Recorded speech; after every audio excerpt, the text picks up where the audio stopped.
اس کا نفرت بھرا لہجہ سن کر مجھ میں ہمت نہ ہوئی کہ میں اس سے کچھ کہہ پاتی. تبھی گھبرا کر کہنے لگی کہ آپ مجھے کسی یتیم خانے میں چھوڑ دیں, میں وہاں پر رہ لوں گی, پلیز میری مدد کریں. میں اس بھری دنیا میں اکیلی ہوں, مجھ پر جھوٹا الزام لگایا گیا ہے, میری تذلیل کی گئی ہے صرف اس وجہ سے کہ میں ایک یتیم لڑکی ہوں.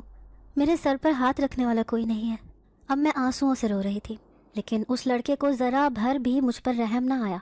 وہ کہنے لگا, میں تمہارا نوکر نہیں ہوں جو تمہیں یتیم خانے میں چھوڑ کر آؤں, تم یہاں سے دفع ہو جاؤ, میں اس گھر میں کسی کو بھی برداشت نہیں کر سکتا. اچھا. اچانک ہی میرے ذہن میں ایک خیال آیا اور اس خیال کو سوچ کر میں حیران رہ گئی. جب میں رات کو اس دیوار سے کود کر آئی تھی تو اس گھر کے دروازے پر بڑا سا تالا لگا تھا, لیکن یہ نوجوان پھر کہاں سے آیا؟ اس سوچ نے میرے حواس معطل کر دیے. میں گھر سے باہر جانے کے بجائے اس کا چہرہ دیکھ کر یہ ساری باتیں سوچنے لگی. تو وہ غصے سے کہنے لگا, کیا سوچ رہی ہو, اب جانے کا نام کیوں نہیں لیتی تم؟ میں گھبراتے ہوئے کہنے لگی کہ لیکن یہ گھر تو بالکل بند پڑا تھا, اس میں تو کوئی بھی نہیں تھا, یہ آپ کا گھر نہیں ہے. پھر اس نے رخ موڑا, کہنے لگا, ہاں یہ میرا گھر نہیں ہے, لیکن اب میں ہی اس کا مالک ہوں. جس کا یہ گھر ہے وہ کب سے اسے چھوڑ کر چلا گیا ہے, تب سے میں نے ہی اسے اپنا گھر بنا لیا ہے. اب میں یہاں پر اکیلا رہتا ہوں, ساری دنیا سے الگ. میں کسی کی مداخلت اپنی زندگی میں پسند نہیں کرتا. میں گھبراتے ہوئے کہنے لگی, میں بھی سب سے چھپ کر رہنا چاہتی ہوں. یہ دنیا بہت ظالم ہے, میں نے اس ظالم دنیا کے نئے نئے روپ دیکھے ہیں, اس لیے آپ مجھے اس گھر میں رکھ لیں, میں آپ کی نوکرانی بن کر خدمت کروں گی, لیکن مجھے اس گھر سے نہ نکالیں. میں ہاتھ جوڑ کر اس سے التجا کرنے لگی. تبھی وہ پلٹا, کہنے لگا, کتنی ڈھیٹ لڑکی ہو تم, میں بار بار تمہیں یہاں سے جانے کا کہہ رہا ہوں اور تم ہو کہ ڈھیٹ بن کے یہیں پہ رہنے کا کہہ رہی ہو. دیکھو, اگر تم نے میری اصلیت جان لی تو تمہارے ہوش اڑ جائیں گے. میں بہت ظالم ہوں اور غصے والا بھی. لیکن میں بھی ضد پر اڑی رہی. میں کہنے لگی کہ میں یہیں اسی گھر میں رہنا چاہتی ہوں تاکہ کسی کی بھی نظر مجھ پر نہ پڑے. نہ جانے کیوں مجھے اس غسیل سے نوجوان سے ایک تحفظ کا احساس ہو رہا تھا. ایسے لگتا تھا جیسے یہ نوجوان مجھ پر بری نظر نہیں ڈالے گا. تو ٹھیک ہے, اگر تم اس گھر میں رہنا چاہتی ہو تو پہلے تمہیں مجھ سے نکاح کرنا ہوگا. وہ غور سے میری آنکھوں میں دیکھتے ہوئے کہہ رہا تھا. میں گھبرا گئی. میں اپنی زندگی کا اتنا بڑا فیصلہ کیسے کر سکتی تھی, لیکن اس طرح میری عزت محفوظ ہو جاتی. مجھے نہ جانے کیوں من ہی من میں وہ نوجوان بہت اچھا لگ رہا تھا. ایسے لگ رہا تھا جیسے یہ مجھ پر بری نظر نہیں ڈالے گا. پھر اس نے جو بات کہی تھی اسے سن کر تو میرے دل نے فیصلہ کر لیا کہ ہاں, مجھے اسی کے ساتھ اسی گھر میں رہنا ہے, چاہے کچھ بھی ہو جائے. میں اب یہاں سے کہیں نہیں جاؤں گی. یہی سوچ کر میں نے اسے کہا کہ ٹھیک ہے, میں تم سے نکاح کرنے کے لیے تیار ہوں, لیکن تمہیں مجھ سے وعدہ کرنا ہوگا کہ مجھے یہاں سے جانے کا نہیں کہو گے.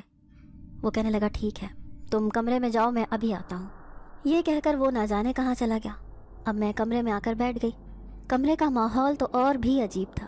وہاں پر 2 بستر بنے تھے, انتہائی صاف ستھرا سفید رنگ کی چادریں بچھی ہوئی. کمرے سے عجیب سی مہک آ رہی تھی.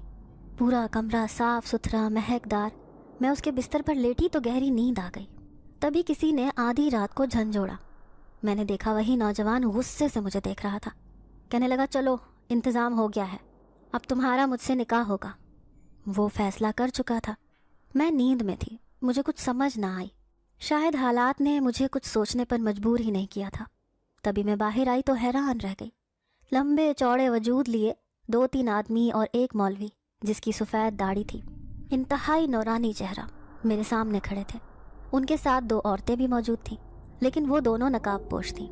میں حیران رہ گئی جب وہ مجھے دونوں بازوؤں سے پکڑ کر دوسرے کمرے میں لے گئی. اب انہوں نے مجھے سجانا سنوارنا شروع کر دیا. میرے سر پر لال دوپٹہ اڑایا, مجھے دلہن بنا کر بٹھا دیا. میں حیران تھی کہ اس نے یہ سارا انتظام کیسے کیا تھا, جبکہ وہ تو اس گھر میں اکیلا رہتا تھا. پھر انہوں نے مجھے ایک مٹھائی کھلائی اور مجھے پھولوں کا ہار پہنا دیا.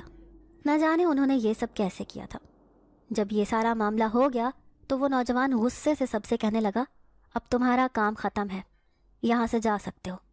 میں حیران تھی کہ وہ سب سے اسی لہجے میں بات کرتا تھا.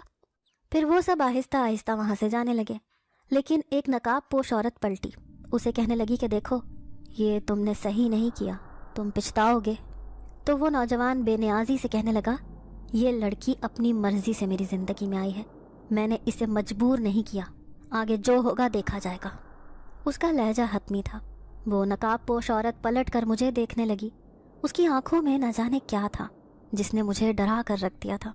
اب میں اس گھر میں رہنے لگی۔ باہر دروازے پر تالا پڑا رہتا تھا، اندر ہم دونوں موجود ہوتے تھے، لیکن ایک کمرے میں وہ سوتا تھا جبکہ دوسرے کمرے میں اور اس نے مجھے سختی سے تاکید کی تھی کہ تمہیں صحن میں گھومنے پھرنے کی ضرورت نہیں، بس کمرے میں ہی رہنا ہوگا۔ ضرورت کی ہر چیز وہ مجھے لا کر دیا کرتا تھا، نہ جانے کب گھر سے باہر جاتا تھا اور کب آتا تھا، لیکن میری ہر چیز بن کہے ہی بری ہو رہی تھی۔ اب وہ میرا شوہر تھا۔ اس گھر میں ذرا بھی شور نہیں ہوتا تھا۔ میں نہیں چاہتی تھی کہ کسی بھی آس پڑوس والوں کو اس بات کی خبر ہو کہ ہم دونوں یہاں رہتے ہیں۔ یہاں سے ذرا فاصلے پر ہی میرے تایا ابو کا گھر تھا۔ اگر انہیں اس بات کی خبر ہو جاتی کہ میں کسی نوجوان سے نکاح کر کے اس گھر میں رہ رہی ہوں تو شاید وہ مجھے اور بدنام کر دیتے، یوں محلے والے بھی مجھے اس گھر سے باہر نکال دیتے۔ پھر ایک دن وہ نوجوان کہنے لگا، جس طرح تم اچانک میری زندگی میں آئی ہو، اسی طرح میں تمہیں اچانک کبھی چھوڑ کر چلا جاؤں گا۔ تم نے مجھ سے نکاح کیوں کیا؟ اب تم میرے ساتھ بندھ چکی ہو، جاتے ہوئے بھی مجھے خود سے آزاد نہیں کر پاؤ گی۔ میں اس کی بات پر حیران تھی۔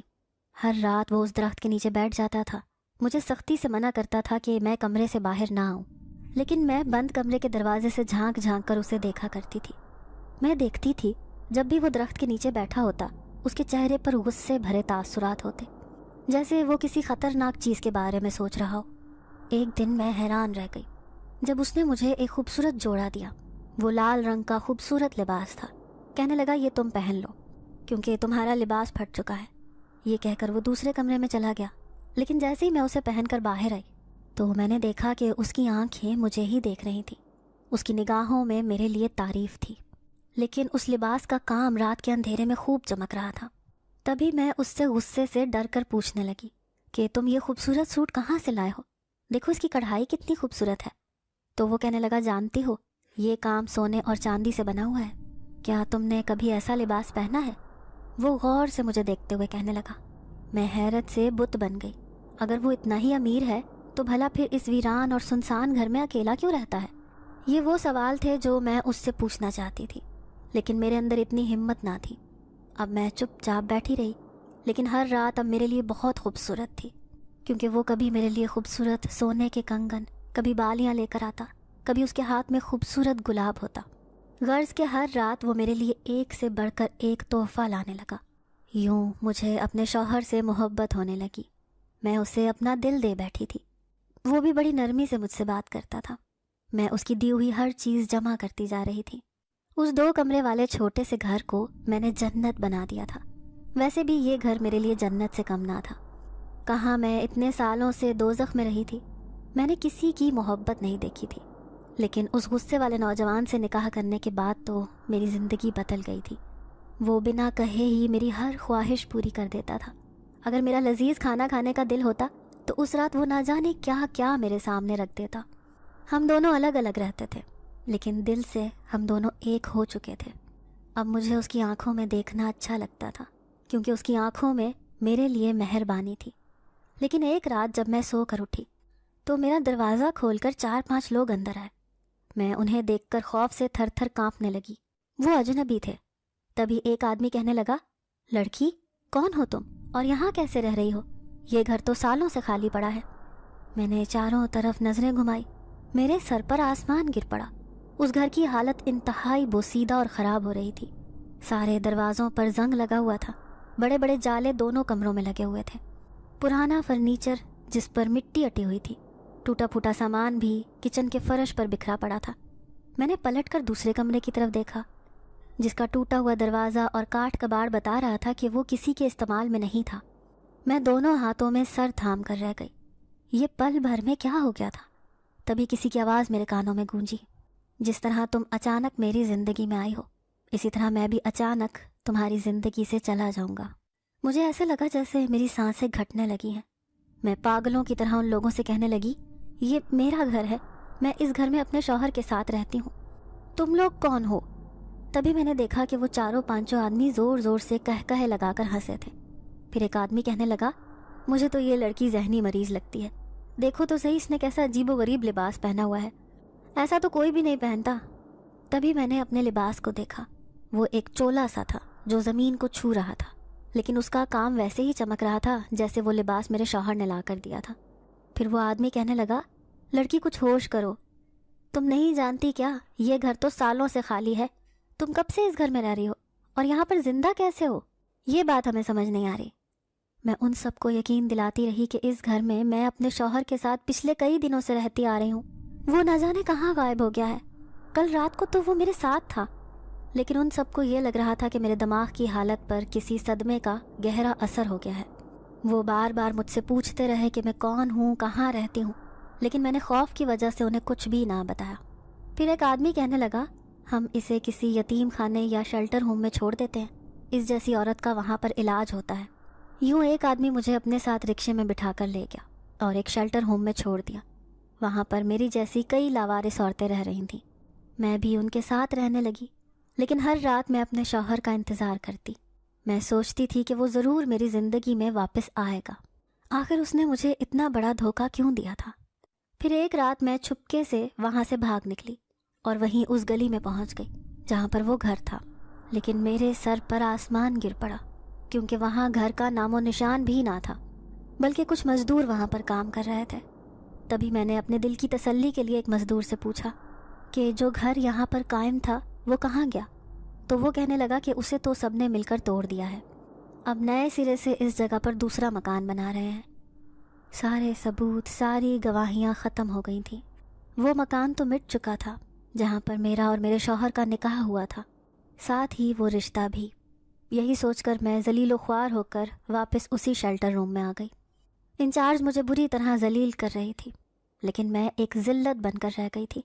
دل چاہتا تھا کہ جا کر اسے ڈھونڈوں تو صحیح، لیکن نہ تو مجھے اس کا کوئی عطا پتہ تھا اور نہ ہی کبھی اس نے کچھ بتایا تھا۔ اچانک ہی میری زندگی سے ایسا غائب ہوا کہ وہ سارے خوشنما منظر بھی غائب ہو گئے جو میں اس گھر میں اپنی آنکھوں سے دیکھا کرتی تھی۔ پھر ایک دن اسی شیلٹر ہوم کی انچارج میرے پاس آئی، کہنے لگی، چلو لڑکی، تمہیں کوئی لینے آیا ہے۔ میں بری طرح گھبرا گئی، جیسے ہی باہر گئی تو حیران رہ گئی، تایا ابو سامنے کھڑے تھے۔ بھلا انہیں کیسے معلوم ہوا کہ میں یہاں پر رہ رہی ہوں؟ وہی مجھے لینے آئے تھے۔ پھر کہنے لگے، چلو میرے ساتھ، کیوں تم ہمیں ذلیل کرانے پر تلی ہو؟ ایک پڑوسی تمہیں یہاں چھوڑ گیا تھا، سارے لوگ ہم پر الزام لگا رہے ہیں کہ ہم نے تمہیں گھر سے نکال کر شیلٹر ہوم میں بھیج دیا، چلو اب تمہیں لینے آیا ہوں۔ تایا ابو وہیں پر مجھ پر غصہ کر رہے تھے، لیکن میں نے انہیں اپنے سامنے دیکھ کر خوشی کا اظہار کیا تھا۔ جلدی سے دوپٹہ اوڑھا اور ان کے ساتھ شیلٹر ہوم سے باہر آ گئی۔ میں نہیں جانتی تھی کہ شیطانیت کا چولا چھپا کر وہ مجھے وہاں لینے آئے تھے۔ اب میں واپس اسی گھر میں آ گئی جہاں سے مجھے رات کو ذلیل کر کے نکالا گیا تھا۔ پھر تائی اماں کہنے لگی، لو، اس بد کردار لڑکی کو پھر لے کر آ گئے۔ تو تایا ابو کہنے لگے، کیا کروں، مجبوری تھی، آخر اس کے دستخط بھی تو چاہیے کاغذات پر، تبھی تو اس کی جائیداد ہمارے نام ہوگی، اب اسے رکھنا ہماری مجبوری ہے۔ میں خاموش اور بے بسی سے انہیں دیکھے جا رہی تھی۔ تبھی میری کزن شہلا ایک فائل اٹھا کر لائی، اس نے میرے سامنے وہ فائل رکھی۔ تایا ابو کہنے لگے، چلو جلدی سے ان پر دستخط کر دو، اس کے بعد تم ہماری طرف سے آزاد ہو، جہاں تمہارا دل چاہے بھلے چلی جانا، ہم تمہیں نہیں روکیں گے۔ ان کا لہجہ بے نیازی لیے ہوئے تھا۔ تبھی میرے دل میں ان کے خلاف ایک نفرت کی لہر اٹھی۔ میں ان سے کہنے لگی کہ میں ہرگز ان کاغذات پر سائن نہیں کروں گی، کیونکہ میں اچھی طرح جانتی ہوں کہ سائن کروانے کے بہانے آپ یہ ساری جائیداد اپنے نام کروا لیں گے جو میرے باپ کے نام پر تھی اور اب میرے نام پر ہے۔ یہ سن کر وہ دونوں غصے سے آگ بگولا ہو گئے، پھر اچانک ہی مارنے کے لیے میری طرف بڑھے۔ تبھی نہ جانے کیا ہوا، کچن میں آگ کے شعلے بلند ہوئے، سارے گھر والے بری طرح چیخنے لگے، ان کے ارادے ناکام ہو گئے تھے۔ پھر تائی اماں چیختے ہوئے کہنے لگی، یہ سب اس منحوس کی وجہ سے ہوا ہے، نہ آپ اسے گھر لے کر آتے اور نہ یہ نقصان ہوتا، دیکھو تو صحیح، کچن کی ساری چیزیں جل کر راکھ ہو گئیں۔ پھر شہلا کہنے لگی، اس کمبخت کو تو میں اسٹور میں بند کرتی ہوں، تبھی یہ ان کاغذات پر سائن کرے گی۔ میرے سسرال والے ٹرک بھر کر جہیز مانگ رہے ہیں، آخر وہ جائیداد بیچ کر ہی تو میری شادی دھوم دھام سے ہوگی۔ وہ مجھے کھینچتی ہوئی اسٹور روم میں لے گئی، اس نے مجھے ایک کالے اندھیرے والے اسٹور روم میں بند کر دیا۔ میں سسک سسک کر رونے لگی، نہ جانے کب میری زندگی بدلے گی۔ میں ان سب کے سامنے بتاتی کہ کسی نے مجھے مضبوط سہارا دیا ہے، مجھ سے نکاح کیا ہے، لیکن وہ سہارا دینے والا بھی غائب ہو گیا تھا۔ میں کس منہ سے انہیں یہ بات بتاتی؟ میری زندگی میں صرف ضلالت ہی لکھی تھی۔ اب میں بے بسی سے اسی اسٹور میں قید تھی۔ پھر پورا ایک دن گزر گیا، کسی نے بھی مجھے کھانے کا نام بھی نہیں لیا تھا۔ تبھی میں نے دروازہ کھلوانے کے لیے زور زور سے صدائیں لگانا شروع کر دی، دروازہ کھولو، مجھے بھوک لگ رہی ہے۔ تبھی تائی اماں باہر سے زور سے چلائی، کہنے لگی کھانا تجھے تبھی ملے گا جب تو ان کاغذات پر سائن کرے گی، ورنہ تو ایسے ہی یہاں قیدی بن کر اپنی زندگی گزارے گی۔ میں نے گھٹنوں میں منہ چھپا لیا، میں ان کی نفرت میں مرنے کو بھی تیار ہو گئی تھی، لیکن میں نے فیصلہ کر لیا تھا کہ میں ہرگز ان کاغذات پر سائن نہیں کروں گی۔ اس طرح تو وہ جیت جاتے، ان کا ظلم جیت جاتا اور میرے ساتھ ہونے والی ناانصافی جیت جاتی۔ میں تڑپ تڑپ کر اپنی ماں کو یاد کرتے ہوئے رونے لگی، دل ہی دل میں اسے پکارتے ہوئے کہنے لگی کہ کاش پیدائش کے وقت مجھے بھی اپنے ساتھ ہی لے کر چلی جاتی تو آج دنیا کے دکھ مجھے نہ جھیلنے پڑتے۔ تبھی میری ناک سے عجیب سی بو ٹکرائی، وہ ایک تیز خوشبو تھی۔ میرا دل بری طرح دھڑکنے لگا، یہ خوشبو تو میں پہلے بھی محسوس کر چکی تھی۔ تبھی میں نے سر اٹھایا تھا، روشنی کا ایک جھونکا اس کالے اندھیرے میں نمودار ہوا۔ میں نے دیکھا ایک لمبا چوڑا سایہ میرے ساتھ موجود تھا۔ اس نے میرے سر پر ہاتھ رکھا، کہنے لگا کیوں رو رہی ہو؟ اس کی آواز پر میں چونک گئی، یہ کوئی اور نہیں بلکہ وہی تھا جس سے میں نکاح کر چکی تھی۔ میں روتے ہوئے کہنے لگی کہ تم کہاں چلے گئے تھے؟ تو وہ اداسی سے کہنے لگا وہیں جہاں پر مجھے جانا تھا، لیکن تمہارے ان آنسوؤں نے مجھے واپس لوٹنے پر مجبور کر دیا۔ اب میں ان تمام لوگوں سے ان آنسوؤں کا ایک ایک حساب لوں گا، کیونکہ میں تم سے محبت کرتا ہوں، لیکن وعدہ کرو کسی سے بھی میرے بارے میں کچھ نہیں بتاؤ گی، بس تم خاموشی سے سب دیکھتی رہو ان لوگوں کے رویے تمہارے ساتھ کیسے بدلتے ہیں۔ اس نے مجھے یقین دلایا تھا۔ ایک بار پھر سے میں نے سہانے خواب دیکھنے لگی۔ اس کے آنے سے مجھے تسلی ہو گئی تھی کہ کوئی میرے ساتھ موجود ہے جو مجھے اس گھر میں ہونے والے ظلم کے ساتھ اکیلا نہیں چھوڑے گا۔ دوسرے دن حیرت انگیز بات ہوئی، جب تایا ابو آئے انہوں نے اسٹور کا دروازہ کھول دیا۔ تائی اماں چیختے ہوئے کہنے لگی یہ تم نے کیا کیا؟ ابھی تو اس کی اور سزا باقی ہے، تم نے اسے کیوں آزاد کیا ہے؟ تو تایا ابو سرگوشی میں کہنے لگے کہ پیر بابا نے مجھے کہا ہے کہ اگر ہم نے اسے قید رکھا تو ہمارے ساتھ کچھ برا ہو جائے گا، اس لیے ہم اسے یوں بند نہیں رکھ سکتے۔ میں جانتی تھی کہ وہ کس کے بارے میں کہہ رہے ہیں۔ اس کالونی میں ایک بہت ہی بڑے پیر بابا رہتے تھے جن کا تایا ابو کے گھر بہت آنا جانا تھا۔ وہ ایک بارش شخصیت کے مالک تھے، تایا ابو ان کی ہر بات مانا کرتے تھے، لیکن میں حیران تھی کہ آخر پیر بابا نے میرے بارے میں ایسے کیوں کہا۔ لیکن میں خوش ہو گئی تھی، کچن میں جا کر کھانا ڈھونڈنے لگی، مگر وہاں پر تو سوائے باسی روٹی کے کچھ بھی نہیں پڑا تھا۔ میں بھوک سے اتنی بےتاب تھی کہ اسے ہی پانی میں ڈبو ڈبو کر کھانے لگی۔ تبھی اچانک کسی نے دروازے پر دستک دی۔ تایا ابو نے جیسے ہی دروازہ کھولا تو پیر بابا کا ایک مرید دروازے پر کھڑا تھا۔ وہ کہنے لگا وہ لڑکی جو یتیم ہے اس کے لیے کھانا لے کر آیا ہوں، پیر بابا نے بھجوایا ہے۔ سارے گھر والوں کے چہرے پر حیرت تھی۔ تایا ابو ندامت سے سر جھکا کر کھڑے رہے۔ وہ اس بات پر شرمندہ تھے کہ پیر بابا کو کیسے خبر ہو گئی کہ اس گھر میں رہنے والی یتیم لڑکی باسی روٹی پانی میں ڈبو ڈبو کر کھا رہی ہے۔ پھر اس مرید نے تایا ابو سے کہا کہ اس کھانے کے علاوہ کوئی دوسرا بندہ کھائے گا تو نقصان سے دوچار ہو جائے گا، اسی لیے یہ کھانا اسی لڑکی کے لیے ہے۔ پھر جیسے ہی میں نے وہ کھانا ڈش میں ڈالا، ہر طرف لذیذ کھانوں کی خوشبوئیں اٹھنے لگیں۔ وہ کھانا شاید میں نے زندگی میں پہلی بار کھایا تھا۔ اس کا ذائقہ بے حد لذیذ تھا، لیکن یہ کھانا بالکل ایسا ہی تھا جیسا میں اس گھر میں اس نوجوان کا لایا ہوا کھانا کھاتی تھی۔ سب گھر والے حیرت سے مجھے دیکھے جا رہے تھے۔ شائلہ بڑی للچائی ہوئی نظروں سے اس ذائقے دار کھانے کو دیکھ رہی تھی جسے پیر بابا کے آدمی نے سختی سے کسی دوسرے کو کھانے سے منع کیا تھا۔ یوں ہر دوسرے دن یہی ہونے لگا جب پیر بابا کا مرید کوئی نہ کوئی چیز لے کر آتا اور تایا ابو سے کہتا کہ یہ اسی یتیم لڑکی کے لیے ہے، چاہے تو پھر وہ لباس ہوتا، لذیذ کھانا یا پھر کوئی دوسرا قیمتی سامان، وہ سب میرے لیے ہوتا تھا۔ وہ ان کی بات سے انکار کر ہی نہیں سکتے تھے، کیونکہ اس پوری کالونی میں ان کی عزت تھی، ایک شہرت تھی، اور تایا ابو تو ان کے کہے بغیر کوئی کام سر انجام ہی نہیں دیا کرتے تھے۔ تبھی ایک دن ایک مرید آیا، مجھے اپنے ساتھ لے کر جانے لگا۔ تائی اماں کہنے لگی اسے اکیلے مت جانے دو، نہ جانے یہ کیا کہہ دے گی، تم بھی اس کے ساتھ جاؤ۔ لیکن مرید نے سختی سے منع کیا، لال آنکھوں سے کہنے لگا خبردار اس لڑکی کے ساتھ کوئی دوسرا گیا تو، کیونکہ پیر بابا کو یہ لڑکی خواب میں نظر آتی ہے، اسی لیے انہوں نے اسے حاضری کے لیے بلایا ہے۔ اب میں بڑی سی چادر اوڑھ کر اس کے پیچھے پیچھے جا رہی تھی، کافی دور تک اس کے ساتھ چلتی رہی۔ میں اس سے یہ بھی نہ پوچھ سکی کہ پیر بابا کا آستانہ کہاں پر ہے، کیونکہ میں نے کبھی ان کا آستانہ نہیں دیکھا تھا۔ میں گھر سے باہر ہی کب نکلتی تھی، سر جھکا کر اس کے پیچھے پیچھے چلتی رہی۔ احساس ہی نہ ہوا کہ میں ایک بڑے سے جنگل میں پہنچ چکی ہوں۔